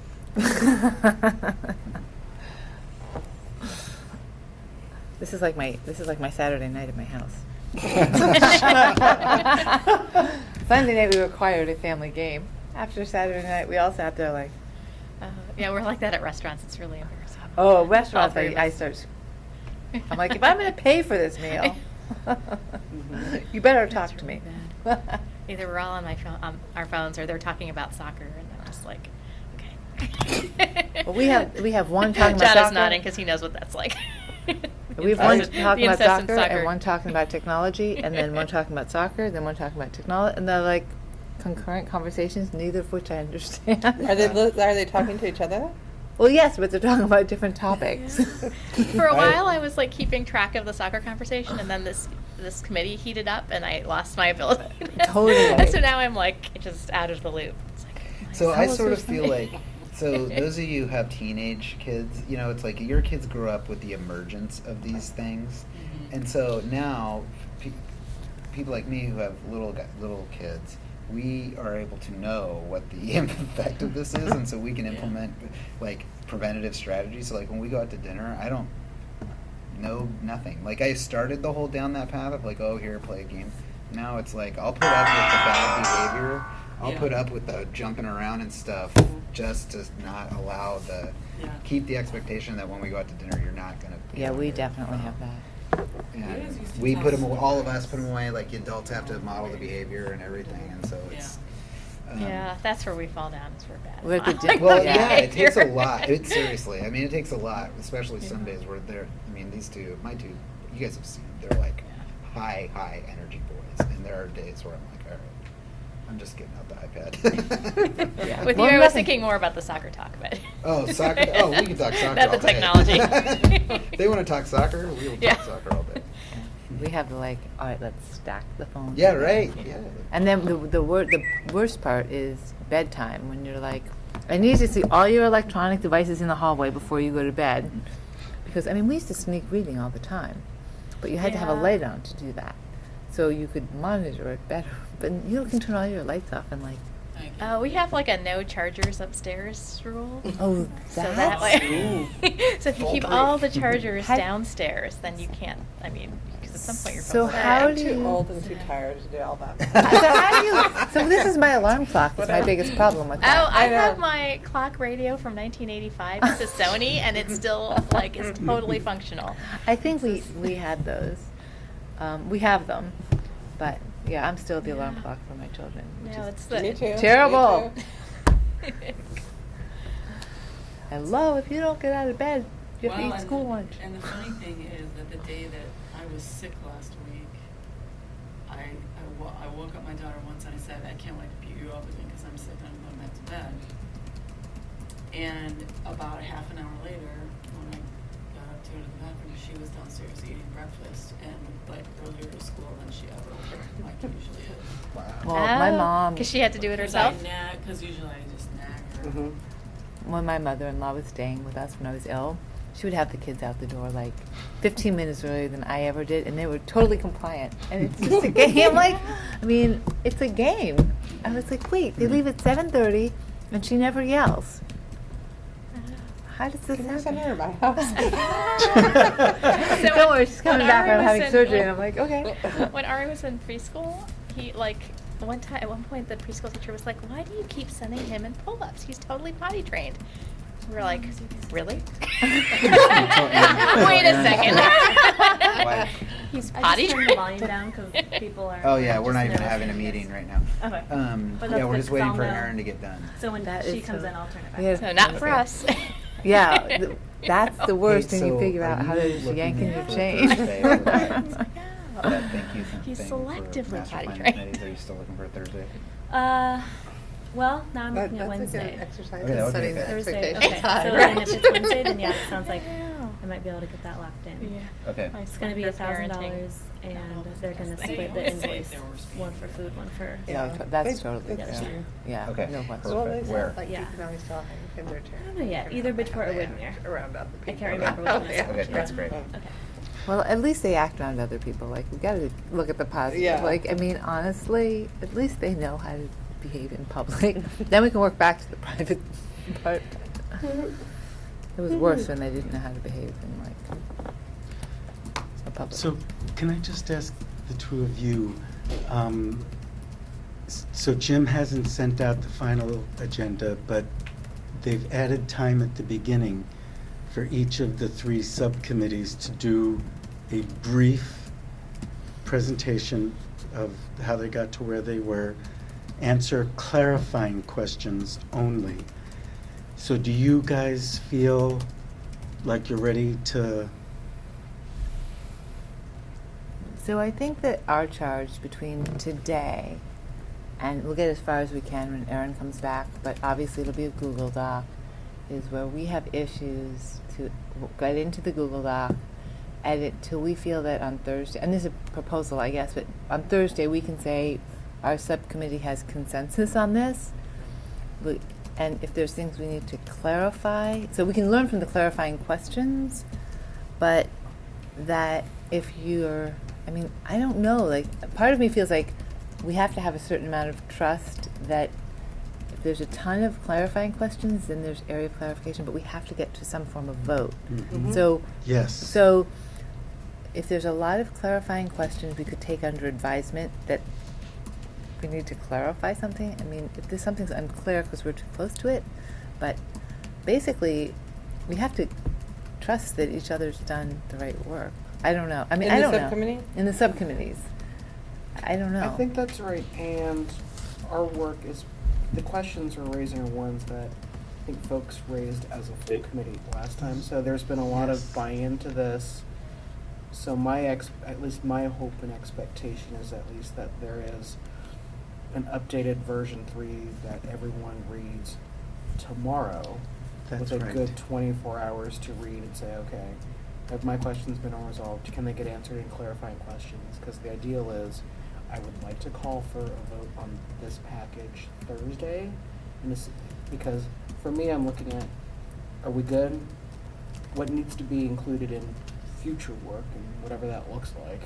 Or if there's an individual who chooses that, based on the framework that we're developing right now, that they choose to be a no vote on it, that they can draft a minority statement. They have the opportunity to, if they do so, and include it in the final package that gets submitted to the superintendent. So is our ask that people read the document and submit their clarifying questions prior to the meeting at some point? So my that we understanding is that I- if they can, yes. If they can. But that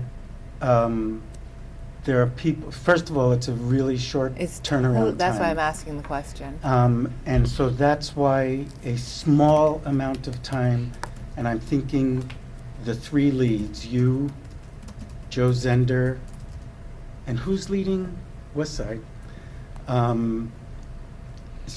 So I think the plan looks like the first 2, middle school and K-8, might get presented together. And then Jim has a process in mind that he sent to Jason and steering committee folks to then come out of that with a vote. And then West Side, and then come out of that with a vote. And I think that's right, because in my assessment in the last 2 weeks, of the 3 components of this plan, the 2, I think both the K-8 and the middle school pieces are the ones that are the closest to the finish line, I feel like. Because when I look at the substantive rules that we've developed for those pieces, have not changed. It's about the clarifying how does it align with the bigger timeline, how does it align with short-term and long-term investment. So my gauge of the committee has moved from the guiding rules for those pieces to how to ensure those rules, when implemented or applied, get us to our bigger values of ensuring programs for every student across the system. So that's my gauge of it. I think the unresolved one is like the West Side piece. But I think there's still, on the reconfiguration, there's still questions about feeders into middle schools. Agreed. Mhm. And that's why I say the K, in terms of what state, what building is which configuration has to be settled first. And then how staff presents us or how we give feedback on how the feeders get you there is the next stage. But they can't build that until we settle this piece first. That's why. Yeah, but I mean, their committee, that committee Right. that, Joe is leading, Mm-hmm. don't they have to say, these elementary schools are gonna feed into this middle school? Don't they, isn't that the level of detail that they're providing? I don't know if they are I don't providing think that. so. The only thing I don't is- think they're, I I think it's think gonna they're be, saying- here's I think the it's a middle capacity schools. piece. I think they're gonna say, yeah, here's the middle, Peter. Okay. these are the middle schools, and then these are the enrollments they need to get to, and these are the values that should Yeah. define the feeders. Right, I but think they don't we're, say I which think we're feeders, expecting right. now at this point, when we put the boundary plan out, it will name the feeder schools. Right. Okay. That's at least what we're expecting. Okay. I mean, if they could get to actually doing that level of detail, that would be great, but it would be okay if DBRAC didn't get there, we could do that. And that would be part of the boundary Right. proposal. It would say, okay. Because that's the controversial part of it. It's who's feeding, Yes. exactly. Who's Yeah, feeding I that. mean, and that is also going to, affect, that's the controversial part. I mean, people want they're gonna accept, the degree of their acceptance of the middle school model is gonna depend on where their kids are going to middle school Right. and who they're going to middle school with. So, And maybe ultimately where they're going to high school. Right. That's, yeah, that's gonna be the big one. This is Scott. Yeah, Mhm. hi, Scott. So I was following along the document, and all of a sudden it sort of evolved into a whole bunch of comments in a row. Sorry. Aaron, it makes sense out of, or Aaron is working on. Aaron is working on synthesizing all of those kind of soundbite notes into more comprehensive text right now. So what you're seeing is literally the raw comments that we provided to her. so I don't. It's hard because I don't know. Like, need a verb. I don't know what you're trying to address. So I think, Scott, when she goes through it, we can reference back to what it addressed in the meeting, and then if you want to add comments, you will be able to do it. Well, can you give me a hint? Yeah, okay, so we talked about, and feel free anyone to jump in, we focused on language related to making the clarity on what the exceptions are to the K-8 3 sections per grade and making sure those were tight. Then the committee focused on language about how to recommend implementation, what to expect in terms of implementation and timeline. And why certain decisions were made. Right. Like this tension between implementing equitably, having programs, having equitable programs versus having sufficient planning time, and how that could be addressed by augmenting programs that are certain in the interim period. I don't know how to say that more clearly. That wasn't very clear. No, I think that was getting at it, that I think we're saying that by much of this not happening until 2017, we want to ensure that the planning and the budget supports schools in the interim. So we're going to recommend extra staffing at schools. Yes. Yes. Next year. Okay. Why don't we just say that? So we're waiting to see how Erin captured all of that. That was a conversation that we didn't get down to specific wording, and Erin is trying to make that make the most sense.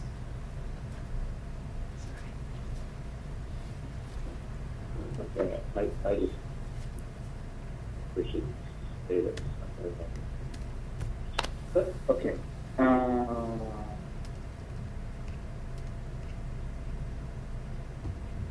So, I think there's, in terms of exceptions,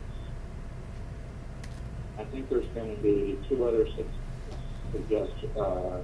suggestions for exceptions that are up there now. And one is, what I'm hearing is concerned that Harrison Park, if it comes to middle school, that you'll have a lot of parents without resources to get their kids to the school. I don't know what the distances are. I'm just saying, I'm hearing that in the chatter. From Lent Marysville that'll to be- Harrison Park. Those are the farthest from the Lent Marysville's neighborhoods. Yeah. How far is far? I have no idea. I mean, I think that, but I think it's a somewhat important detail. Well, I mean, and but that's one of our exceptions, right? Is that if it's unreasonably far and if it's dangerous.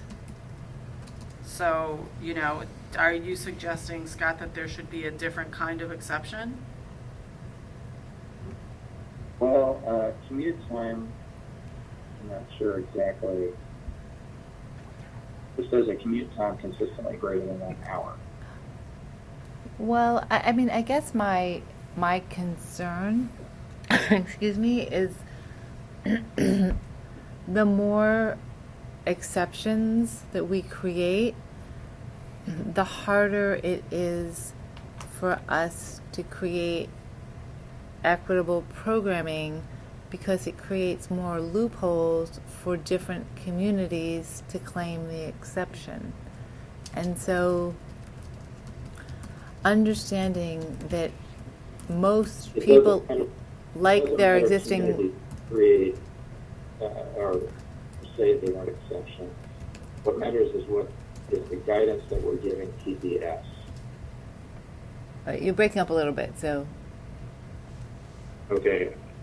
I don't think we need to be Pharisaic is the word that comes to mind, splitting ends here. I think we're giving guidance, we're advising. correct. And so it's not a matter of the community saying, hey, here's a loophole, we should qualify. We're advising the district. And it's not a contractual thing that the district has with communities where they can say, oh, there's loopholes, so we can do what we want. Well, I I mean, one of our KPIs is distance, right? And so, if what John is saying is correct in that basically it's unlikely that the other committee that Joe is heading gets actually down to the detail of feeder patterns, all those KPIs, we'll be able to compare the different potential feeder patterns, and at that time, we'll be able to look at the trade-offs between the different KPIs, because there's probably, we have to look at not just distance, but the other KPIs that fall out of our values framework. So I guess this is a question for the other, part of it is a question for the other committee. Scott, are you saying it's a question about whether to create a K-8 or not, or just which middle school a grade school community should be going to?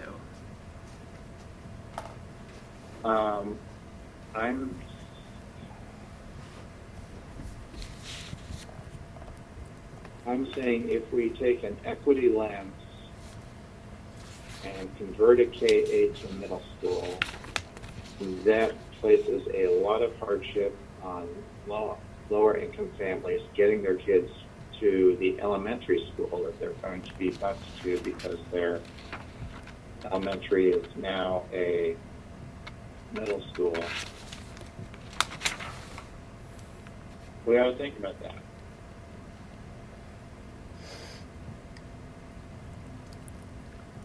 And doesn't that depend on which elementary school they're sent to? Well, Yes. we did talk about that some. We talked about it in the last small group, Right. and we talked about it in the large group. And also in the first document that you worked on, and glad you brought that up, Scott, but I think where we had landed before is that the district should commit to finding transportation solutions. Right. You know, but that you don't solve one equity issue and leave another one on the table. Now, if we think that that's not a viable solution or a commitment that the district can make, then I think we need to be transparent about that.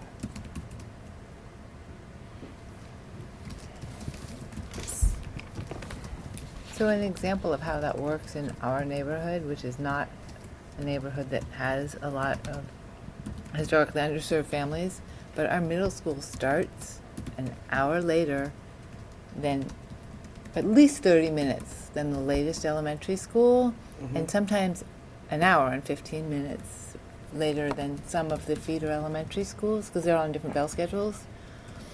And then I think the assumption is that the elementary schools have Sun School, so that I know that they have Sun School. So I think that the assumption is that where needed, kids could stay after school to come back because the kids were in Sun School, which I know is a fact in 2 of the 3 feeder schools. I don't know the 3rd feeder school as well. But I think that these are things that we could say we could prioritize. And I mean, there have to be, I think some of these operational things can be addressed creatively. I think it's an issue, but I think that the district is beholden to figure out creative solutions to mitigate family hardship.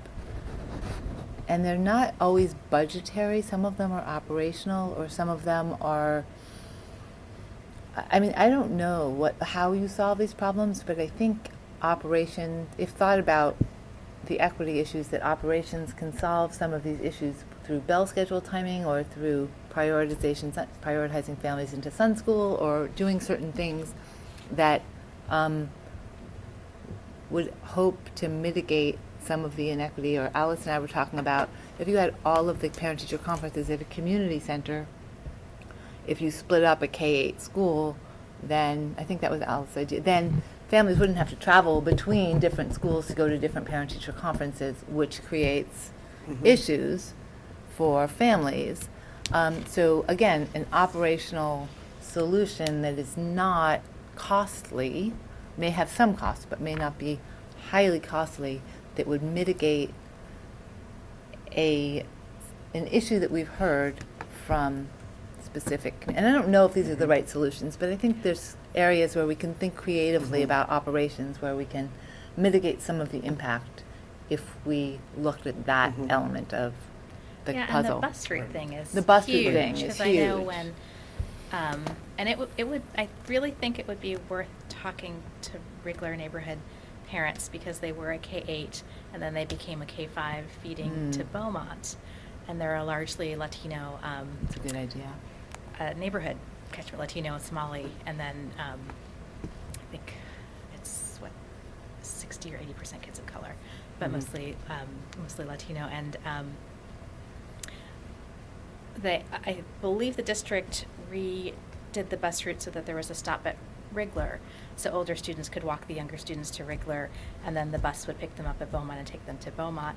What wasn't ever resolved, and when I was PTA president, we were trying to figure this out, was a bus that would allow students from the regular neighborhood, most of whom couldn't walk Right.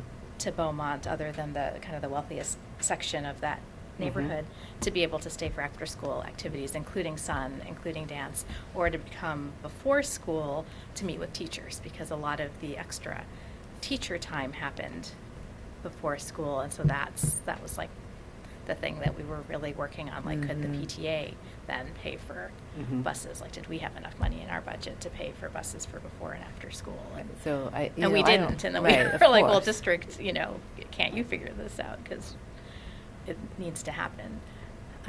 So there's lots of bus route things that need to get figured out. Yeah, agreed. That's kind of Yeah. where I was going, and I had some specific examples, but. Yeah, and I think that's a school community that would be useful to talk to, because they've been through the transition that we're talking about. So can I do a quick time check? Yeah, I was gonna say, I Again, need a time check. I'm here, but I'm not sure that all of you guys can stay. So I kind of have need to to leave in leave. the next like 7 minutes. Okay, so My here's- kids are at home today. We're probably gonna have to send this out to you. That's what I'm Well, if saying. people want to stay, that's great. And, but and I think can't. it should be part of I think Erin sends out whatever she's captured to the entire DBRAC committee. I mean, I think we've had an opportunity to weigh in on recrafting it, but I'm really conscious that I want this to get to the entire committee. So actually, we do have one more day where maybe this committee could just do it on Google Docs. So if we could commit to, it's 5 o'clock, basically, let's say it's 5 o'clock on Monday, so we have till 5 o'clock on Tuesday to make any comments before it gets sent out to the entire community? I mean, is that what you're suggesting? I'd be fine with that. Yeah, because I want to be Sheila? conscious of Yeah. people's time Scott? here right now. Scott? Yeah, following this, I'll send in I have a couple of comments, I'll No. send those in right now, Great. That would be really helpful. for what it's worth. Okay. That'll work fine. Okay, The- thank you. What will be important, I think, to make Nisha? sure this was like all the way successful meeting is that you guys, y'all look at them, and then if you want any more tweaks, get them to Aaron, and then, because the goal was to get it to one where the committee as a whole feels like you can say, here, full committee, we think this is a completed part of this Right. section for the committee meeting on Thursday. So Pamela's proposing by 5 tomorrow, that this committee Does will that get work their with people's stuff working to. schedules? I mean, it could be 8 tomorrow night. I just was giving us. It can be 5 to, as long as we get it tonight. I can't do it tomorrow during the day, but I can do it if we get it tonight.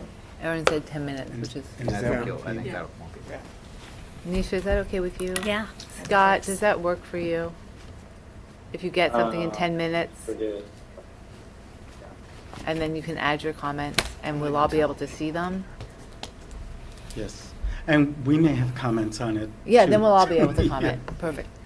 So it's gonna be a Google Doc that we can. It won't So be a Scott, Word document Scott that has to will be- send his comments in to Erin so that she can incorporate them.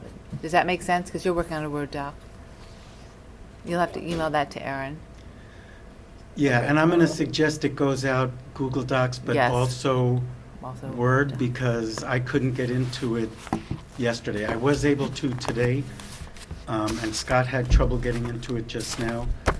So, yeah, so I'm going to say both to ensure that we can, Can I ask you to Did- communicate that to Erin, just I will. because you'll be in the building Yes, with her? That would yes. be helpful. yeah. I mean, she's probably Probably listening in hearing too. to us. But yes, I will let her know that. Super. All right. So are we good Are we for good? now?